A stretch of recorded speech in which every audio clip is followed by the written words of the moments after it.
ঢাকার 2 সিটি নির্বাচনে আনুষ্ঠানিকভাবে কোনো প্রার্থীকেই সমর্থন দেয়নি বিএনপি, যদিও দলের অনেক নেতাই মনোনয়নপত্র জমা দিয়েছেন। মামলা ও গ্রেফতার আতঙ্ক সহ নানা কারণে আন্দোলনে থেকেও মাঠে নেই মনোনয়ন প্রত্যাশীরা। এ অবস্থায় উপযুক্ত পরিবেশ না পেলে শেষ পর্যন্ত নির্বাচনে না থাকার সিদ্ধান্ত আসতে পারে যে কোনো সময়, এমনটা ইঙ্গিত দিয়েছেন বিএনপির 2 নীতি নির্ধারক। তবে চট্টগ্রামে প্রার্থী নির্বাচন নিয়ে কিছুটা শক্ত অবস্থানে আছে দলটি। আজিজুর রহমান কিরণের রিপোর্ট। আন্দোলন না নির্বাচন, কোন পথে হাঁটবে বিএনপি? এখন পর্যন্ত এর কোনো সদুত্তর নেই দলটির নেতাকর্মীদের কাছে। বিএনপির শীর্ষ নেতা আর সমর্থকদের 2-1জন মনোনয়নপত্র জমা দিলেও মাঠে নেই কেউই। ঢাকা উত্তরে আওয়ামী লীগ সমর্থিত ব্যবসায়ী নেতা আনিসুল হকের বিরুদ্ধে বিএনপির সম্ভাব্য প্রার্থী চেয়ারপারসনের উপদেষ্টা আব্দুল আউয়াল মিন্টু। তবে ঋণ জটিলতায় মিন্টুর প্রার্থিতার বৈধতা নিয়ে আছে সংশয়, আর তাই মনোনয়নপত্র জমা দিয়েছেন মিন্টুর ছেলে তাবিত আউয়াল। তবে বাবার বদলে পুত্রের নির্বাচনী বৈতরণী পার হওয়া খুব সহজ হবে না। দক্ষিণেও বিএনপির জন্য ভালো কোনো খবর নেই। মির্জা আব্বাসের বিরুদ্ধে দুদকের মামলা, মাথায় ঝুলছে গ্রেফতারি পরোয়ানা। আরেক নেতা কেন্দ্রীয় অর্থ সম্পাদক আব্দুল সালামের বিরুদ্ধে মামলার সংখ্যা 30-এর বেশি। সৌভাগ্য আসাদুজ্জামান রিপনের। বিএনপির আন্তর্জাতিক বিষয়ক সম্পাদক, কোনো মামলা নেই তার বিরুদ্ধে। আরেক নেতা নাসিরউদ্দিন আহমেদ পিন্টু ইতিমধ্যেই বিডিআর হত্যা মামলায় অভিযুক্ত, আর তাই অবস্থা বুঝে ব্যবস্থা নেওয়ার পক্ষে এই মুহূর্তে বিএনপির নির্বাচন পরিচালনার অন্যতম কাণ্ডারি সিনিয়র আইনজীবী মাহবুব হোসেন।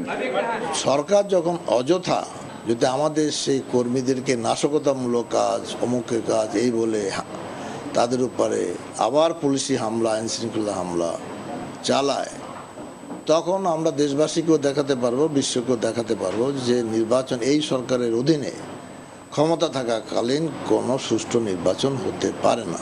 সরকারের কর্মকাণ্ড যেভাবে মনে হচ্ছে এবং যেভাবে নির্বাচনে আচরণবিধি ভঙ্গ হচ্ছে চিটাগাং, ঢাকায়, শেষ পর্যন্ত হয়তোবা বিএনপির পক্ষে এই টিকে থাকা সম্ভব হবে কিনা সেটাও চিন্তাভাবনা নীতি নির্ধারণ যারা আছেন তারা সিদ্ধান্ত নেবেন। আর শতনাগরিকের আহ্বায়ক অধ্যাপক এমাজউদ্দিনের মতে গ্রেপ্তার মামলা কিংবা গুম আতঙ্ক নির্বাচনের জন্য সহায়ক নয়। ফলে এই মুহূর্তে সবচেয়ে বড় প্রয়োজন নির্বাচনী পরিবেশ তৈরি। যারা প্রার্থী হিসেবে দাঁড়াবে আর কি, তাদের অনেকের নামে কেস আছে এবং কেস থাকলে ওই যে পুলিশের কর্মকর্তা বলেছেন যে তারা বিধি মোতাবেক মানে ব্যবস্থা নেবে। বিধি মোতাবেক ব্যবস্থা নেওয়া মানে যে ভোট দিতে গেল অথবা প্রার্থী হলো মানে তখন তাকে ধরে নেওয়া হলো আর কি। তো এইগুলো তো এটা ঠিক সঠিক মানে নির্বাচনের পরিবেশটা এটা না। যদি সঠিকভাবে সুন্দর নির্বাচন হয়, অনুষ্ঠিত হয়, তাহলে এই নির্বাচন would be a part of that greater movement. ঢাকায় অনিশ্চয়তা থাকলেও চট্টগ্রাম সিটি নির্বাচনে তুলনামূলক ভালো অবস্থানে বিএনপি। সাবেক মেয়র আবারও চট্টগ্রাম উন্নয়ন আন্দোলনের ব্যানারে বিএনপির সমর্থনে সরব মাঠে। আজিজুর রহমান কিরণ, চ্যানেল 24, ঢাকা। এদিকে মনোনয়নপত্র প্রত্যাহারের আগে প্রত্যেকটি ওয়ার্ডে একক প্রার্থী সমর্থন দিতে পারবে আওয়ামী লীগ, এমনটাই জানিয়েছেন দলটির সভাপতিমণ্ডলীর সদস্য শেখ ফজলুল করিম সেলিম। তার ধারণা শেষ পর্যন্ত নির্বাচন বর্জন করতে পারে বিএনপি, তাই কাউন্সিলর প্রার্থী বাছাই সহ নানা কৌশল নিয়ে এগোচ্ছে আওয়ামী লীগ। সিটি কর্পোরেশন নির্বাচন ঘিরে ক্ষমতাসীন দলের নেতাকর্মীদের মধ্যে শুরু হয়েছে নির্বাচনী দৌড়। ঢাকা উত্তর, দক্ষিণ আর চট্টগ্রাম সিটিতে ওয়ার্ড ভেদে কমিশনার পদপ্রার্থী গড়ে 5-6 জন দলীয় সমর্থন প্রত্যাশী। একক প্রার্থী নির্বাচনে স্থানীয় নেতাদের সাথে দফায় দফায় বৈঠক করছেন দায়িত্বপ্রাপ্ত নেতারা। আওয়ামী লীগের ধারণা শেষ পর্যন্ত নানা অজুহাতে নির্বাচন বর্জন করতে পারে বিএনপি। তাই বিএনপি ছাড়াই নির্বাচন যাতে প্রতিদ্বন্দ্বিতামূলক হয় সেদিকে খেয়াল রেখেই বাছাই চলছে প্রার্থীর।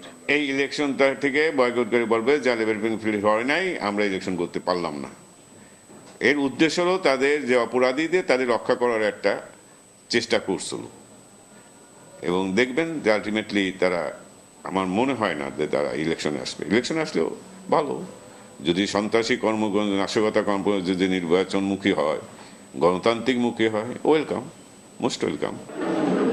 কমিশনার কিংবা মেয়র পদে আওয়ামী লীগের একাধিক প্রার্থী থাকলেও শেষ পর্যন্ত একক প্রার্থী নির্বাচনের ব্যাপারে আশাবাদী ঢাকা উত্তরে কয়েকটি ওয়ার্ডের দায়িত্বপ্রাপ্ত সভাপতিমণ্ডলীর সদস্য শেখ ফজলুল করিম সেলিম। কোনো কোনো জায়গায় 10-12 জন ক্যান্ডিডেট আছে। তা আমরা কথাবার্তা বলতেছি এবং তাদের বলতেছি যে একটা কথা তাদের বোঝাবার চেষ্টা করছি যে নিজেদের ভোট গ্রহণ ডিভাইডেড করলে অন্যরা তৃতীয় শক্তি মানে বিএনপি বা অন্যরা এসে যাবে, তোমাদের এই জিনিসটা বুঝতে হবে। আর কথা হলো যে সম্মেলন হচ্ছে এক জায়গায় তোমাকে হয়তো এখানে কমিশনার না পারে তোমাদের পার্টির এক জায়গায় ভালো জায়গায় দেওয়া হবে, এইভাবে আমরা ম্যানেজ করার চেষ্টা করছি। মোটামুটি হয়ে যাবে আমার মনে হয়। মনোনয়ন প্রত্যাহারের শেষ তারিখ 9 এপ্রিল। তা আমাদের এখানে যারা ক্যান্ডিডেট হয়েছে তাদের সব অধিকাংশের সাথে কথাবার্তা হয়েছে। জুনায়েদ খান, চ্যানেল 24, ঢাকা। মনে হয় এদিকে চট্টগ্রাম সিটিতে আচরণবিধি লঙ্ঘনের অভিযোগে 3 মেয়র এবং 25 জন কাউন্সিলর প্রার্থীকে শোকজ করেছে নির্বাচন কমিশন। মেয়র পদে যাদের শোকজ দেয়া হয়েছে তারা হচ্ছেন আওয়ামী লীগ সমর্থিত আজম নাসির উদ্দিন, 20 দল সমর্থিত এম মঞ্জুর আলম এবং জাতীয় পার্টি সমর্থিত সোলাইমান আলম শেঠ। রিটার্নিং কর্মকর্তা আব্দুল বাতেন জানিয়েছেন যে এসব প্রার্থী আনুষ্ঠানিক প্রচারণা শুরুর আগেই ভোটের প্রচারণা চালিয়েছেন। এই বিষয়ে সত্যতা পাওয়া গেছে। তাদেরকে 7 দিনের মধ্যে নোটিশের জবাব দিতে বলা হয়েছে। জবাব সন্তোষজনক না হলে আইনি ব্যবস্থা নেবার কথাও জানিয়েছেন তিনি।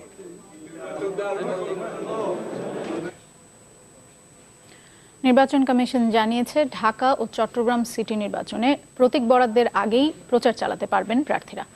আগামী 10 এপ্রিল প্রতীক বরাদ্দের কথা রয়েছে।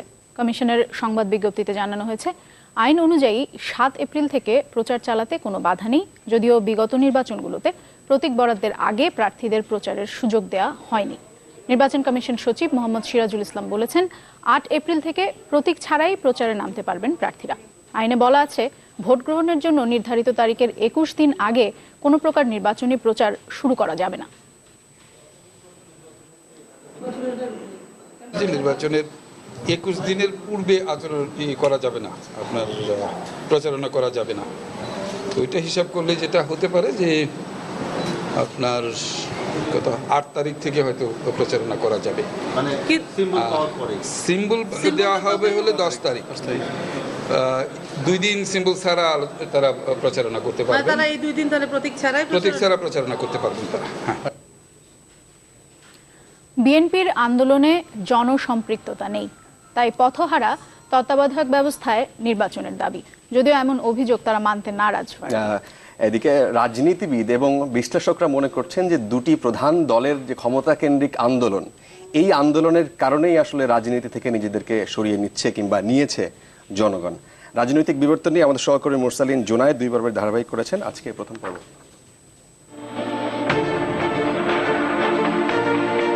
1990 সালে তৎকালীন এরশাদ সরকারকে স্বৈরাচার আখ্যা দিয়ে রাজনৈতিক দলগুলোর একযোগে আন্দোলন, তীব্র প্রতিরোধের মুখে সরকার পতন, পরবর্তীতে যে সফলতার রাজনৈতিক নাম গণতন্ত্রের পুনঃপ্রতিষ্ঠা।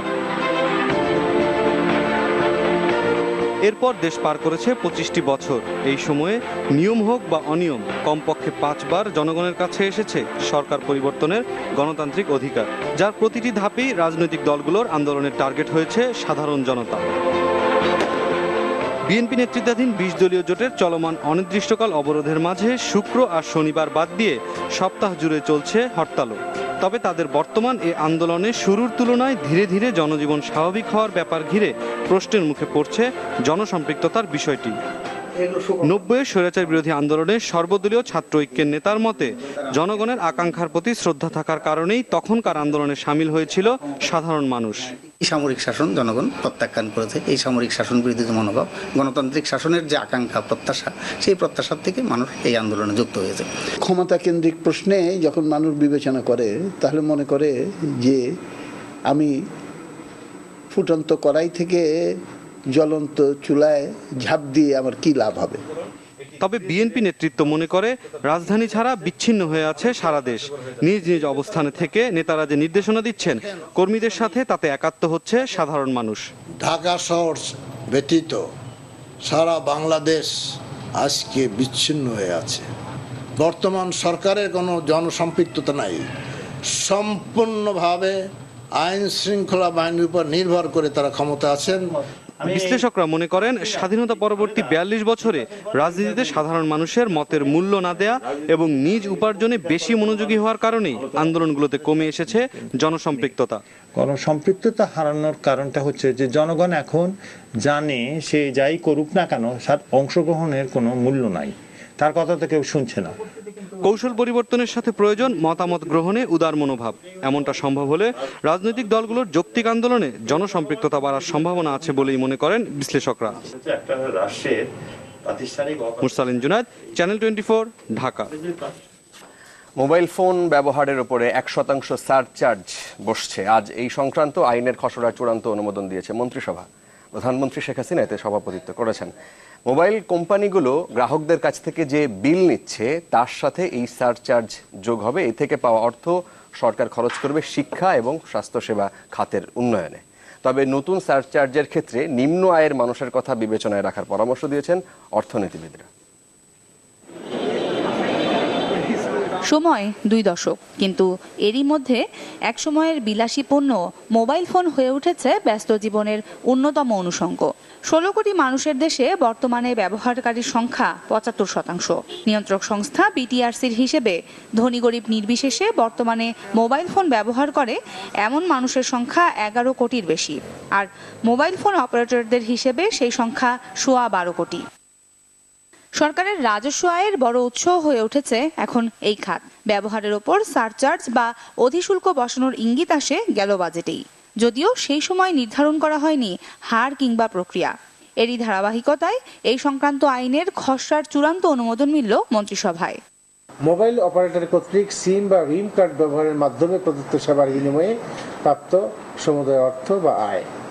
আর সারচার্জের হার হচ্ছে 1%। এটা তফসিলীভাবে বলা আছে, কিন্তু সরকার সময়ে সময়ে এই তফসিলটা সংশোধন করতে পারবে গেজেট বিজ্ঞপ্তির মাধ্যমে। নতুন আরোপিত এই সারচার্জ ভোক্তার ওপর বাড়তি করের বোঝা আরোপ করবে কিনা এ বিষয়ে রয়েছে বিতর্ক। সেক্ষেত্রে আইন পাশের আগে নিম্ন আয়ের মানুষের কথা বিবেচনায় রাখার মত দিলেন এই গবেষক। সেক্ষেত্রে এই সারচার্জ আসলে ধার্য করার সমস্যা তেমন নাই, কিন্তু এখানে একটু দরিদ্র জনগণকে রিলিফ দেওয়ার জন্য একটা সিলিং থাকতে পারে। কারণ রাজস্ব আদায় যেমন সরকারকে বাড়াতে হবে, এ ব্যাপারে কোনো সন্দেহ নাই। নতুন নতুন খাত থেকে রাজস্ব আদায় করতে হবে, তেমনি আমার দারিদ্র্য বিমোচনও আমার উদ্দেশ্য। নতুন এই সারচার্জ আরোপিত হলে মোবাইল ফোন খাতে বছরে সরকারের আয় হবে 140 কোটি টাকা, যা ব্যয় হবে শিক্ষা এবং স্বাস্থ্যসেবা খাতের উন্নয়নে। Nusrat IMPA, channel 24, Dhaka. রাজনীতিতে নারী পুরুষের বৈষম্য কমানো ও নেতৃস্থানীয় ভূমিকা পালনের জন্য women in parliament global award পেয়েছে বাংলাদেশ। সচিবালয়ে মন্ত্রী পরিষদ বৈঠকে প্রধানমন্ত্রী শেখ হাসিনার কাছে এই পদক হস্তান্তর করেন পররাষ্ট্র প্রতিমন্ত্রী শাহরিয়ার আলম। গত 25শে মার্চ ইথিওপিয়ার রাজধানী আদ্দিস আবাবায় প্রধানমন্ত্রীর পক্ষে পররাষ্ট্র প্রতিমন্ত্রী শাহরিয়ার আলম এই পদক গ্রহণ করেন। এছাড়া সংযুক্ত আরব আমিরাতের সাথে সাজাপ্রাপ্ত বন্দি বিনিময় প্রস্তাবের অনুসমর্থন দিয়েছে মন্ত্রিসভা। এর ফলে সংযুক্ত আরব আমিরাতের কারাগারে থাকা প্রায় 1000 বাংলাদেশি বন্দীকে দেশে এসে কারা ভোগ করতে হবে।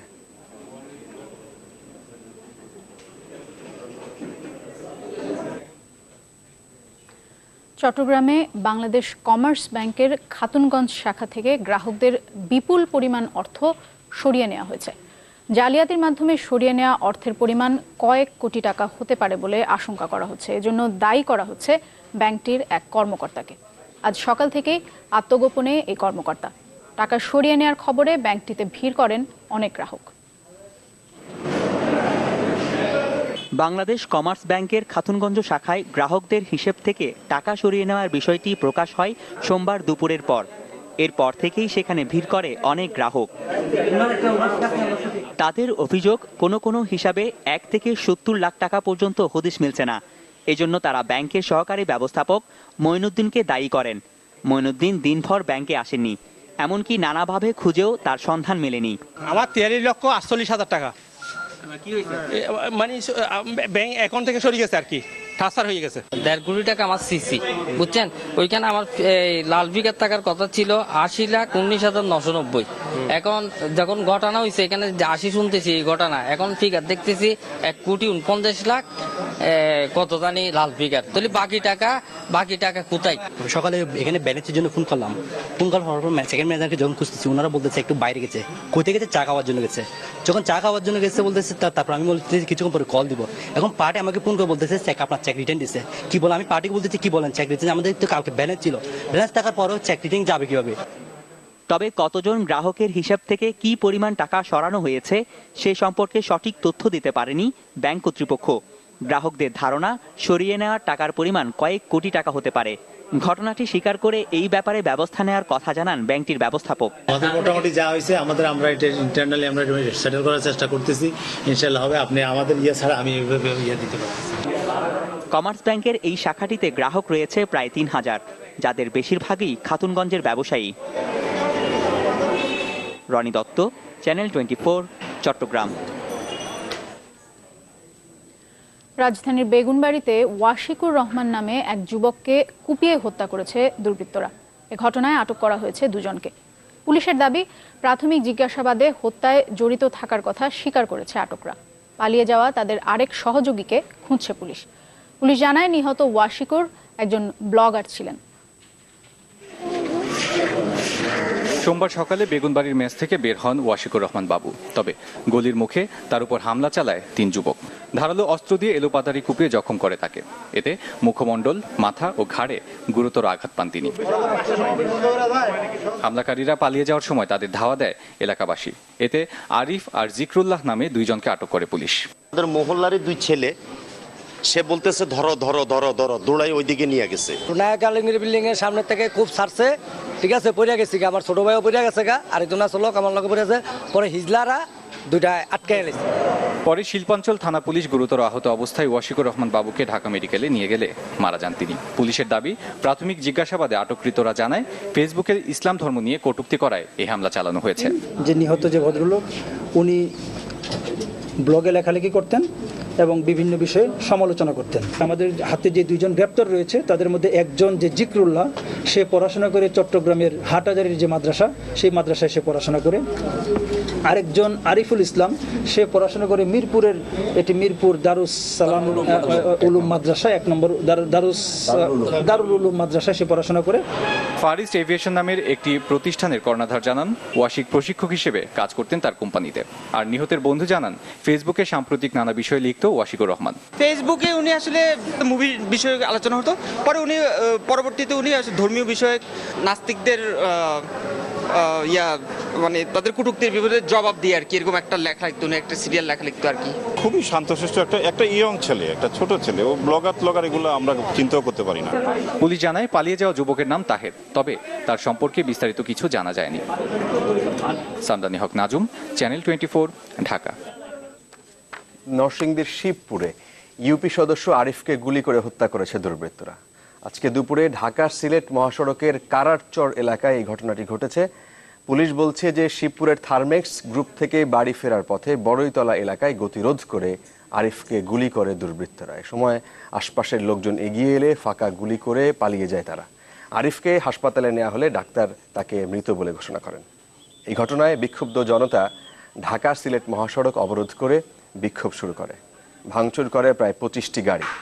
পরে পুলিশ সুপার জড়িতদের বিচারের আশ্বাস দিলে প্রায় 2 ঘন্টা পর অবরোধ তুলে নেয় বিক্ষোভধরা। জমি সংক্রান্ত বিরোধ আর ঝুট ব্যবসাকে কেন্দ্র করে এই হত্যাকাণ্ড হয়েছে বলে ধারণা করছে পুলিশ।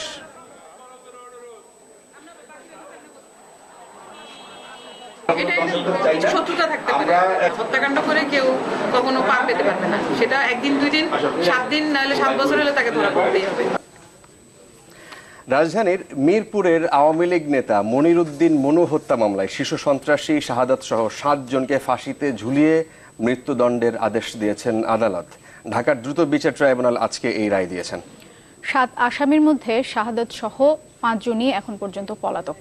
হত্যা পরিকল্পনায় জড়িত থাকায় যাবজ্জীবন কারাদণ্ড দেওয়া হয়েছে জাহানারা নামের পলাতক আরও একজনকে। এদের সবাইকে দ্রুত গ্রেফতার করে আইনের আওতায় আনারও নির্দেশ দিয়েছেন আদালত। রাজধানী মিরপুরের 12 নম্বর ওয়ার্ডের আওয়ামী লীগ নেতা ও ব্যবসায়ী ছিলেন মনিরুদ্দিন মানু। মামলার এজাহার অনুযায়ী মানুর কাছে মোটা অঙ্কের চাঁদা দাবি করে সন্ত্রাসী শাহাদাত বাহিনী। চাঁদা না দেয়ায় বেশ কয়েকবার তাকে হুমকিও দেয়া হয়। রাজনৈতিক প্রভাব বিস্তার নিয়েও ছিল মানু আর শাহাদাত বাহিনীর বিরোধ। 2006 সালের 15 আগস্ট মিরপুরের শাহ আলীবাগে নিজ বাসায় বঙ্গবন্ধুর মৃত্যুবার্ষিকীর মিলাদ অনুষ্ঠান চলার সময় মানুকে পরপর 8টি গুলি করে শাহাদাত, মিন্টু, মাসুদুর রহমান, মাহমুদুর রহমান, লিটন হোসেন, নোমান ইবনে বাশার ও হাসান সরোয়ার। ঘটনাস্থলে মৃত্যু হয় মনিরুদ্দিন মানুর। আর এই হত্যাকাণ্ডের সহযোগিতা, পরিকল্পনা আর অস্ত্র সরবরাহে জড়িত ছিল জাহানারা। এদের সবার বিরুদ্ধেই আনা এসব অভিযোগের প্রমাণ মিলেছে আদালতে। বিজ্ঞ আদালত নির্দেশনা দিয়েছে তাদের বিরুদ্ধে পলাতকের সাথে সাথে ওয়ারেন্ট ইস্যু করা হয়েছে এবং সেই পুলিশ সুপারের কাছে আমরা সেই কপি পাঠিয়ে দিয়েছি। এই রায়টা হাইকোর্টে গিয়ে যেন বলবৎ থাকে এবং তাদের রায়টা যেন দ্রুত কার্যকর হয়, এটি আমাদের কামনা। তবে মাহমুদুর রহমান আর সারোয়ার ছাড়া বাকি 6 জনই পলাতক রয়েছে। বিচারের রায় নিয়ে অসন্তুষ্টি অভিযুক্তদের স্বজন ও আইনজীবীদের। আমার ছেলে বাসা ছিল, আমার ছেলে জানবো কই থেকে, আমরা তো জানলে তো আমরা আগেই বলবো। মৃত্যুদণ্ডের মতো ফাঁসি সাজা দিতে হলে যে এই সাক্ষী চাক্ষু উপাদান দরকার বা চাক্ষু সাক্ষী দরকার একটিও। এই রায়ের বিরুদ্ধে উচ্চ আদালতে আপিল করার কথাও বললেন তারা। সাজিদ হক, চ্যানেল 24, ঢাকা।